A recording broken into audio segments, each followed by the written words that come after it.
بسم اللہ الرحمن الرحیم نحمدہ ونصلی ونسلم علی رسولہ الکریم اما بعد اللہم صلی علی محمد صلاۃ دائمۃ مقبولۃ تؤدی بہا عنا حق العظیم۔ آج دنیا میں بہت سارے ایسے احباب ملتے ہیں، ایسی مسلمان بہنیں ملتی ہیں کہ مصائب اور پریشانیوں میں مصیبتوں میں گھرے ہوئے ہیں۔ ایک مصیبت ختم نہیں ہوتی، دوسری شروع ہو جاتی ہے۔ مصائب ہی مصائب ہیں، پریشانیاں ہی پریشانیاں ہیں، مسائل الجھے ہوئے ہیں، وہاں سے نکلنے کا کوئی راستہ ہی نظر نہیں آ رہا۔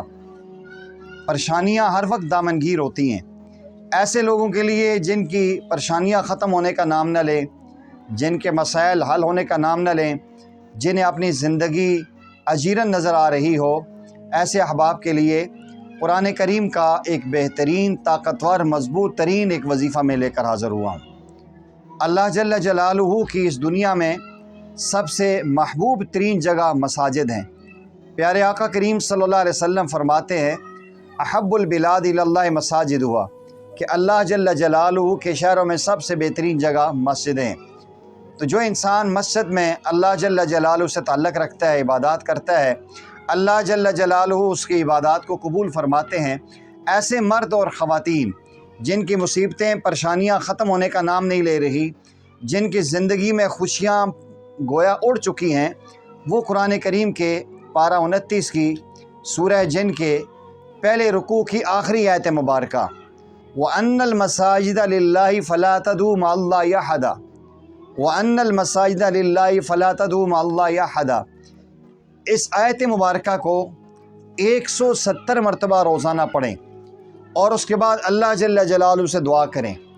انشاءاللہ العزیز اللہ کریم وہ مصیبتیں اور پریشانیاں جو ختم ہونے کا نام نہیں لے رہی، وہ حالات جو سنورنے کا نام نہیں لے رہے، وہ مشکلات جو انسان کا پیچھا نہیں چھوڑ رہی، انشاءاللہ العزیز اس آیت مبارکہ کی برکت سے اور اللہ جل جلالہ کے فضل سے انشاءاللہ العزیز چند دن کا اہتمام ہوگا، اللہ جل جلالہ نہ ختم ہونے والی مصیبتوں کا سلسلہ روک دیں گے، پے در پہ آنے والی پریشانیاں ختم ہو جائیں گی اور اس انسان کا اللہ جل جلالہ سے تعلق جڑ جائے گا۔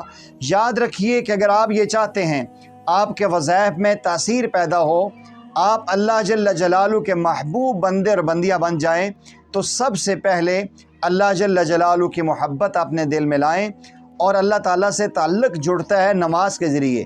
جو بھی اہل ایمان 5 وقت کی نماز پابندی سے پڑھے اور قرآن کریم کی تلاوت کرے، اور اللہ اگر توفیق دے اپنی نظر کی حفاظت کر دے، سبحان اللہ، اس کا وظیفہ اس کے لیے طاقتور ترین بن جائے گا۔ آپ سے گزارش یہ ہے کہ آپ اس وظیفے کو سورہ جن کی پہلے رکوع کی آخری آیت مبارکہ وَأَنَّ الْمَسَاجِدَ لِلَّهِ فَلَا تَدْعُوا مَعَ اللَّهِ أَحَدًا اپنی زندگی کا وظیفہ بنائیں۔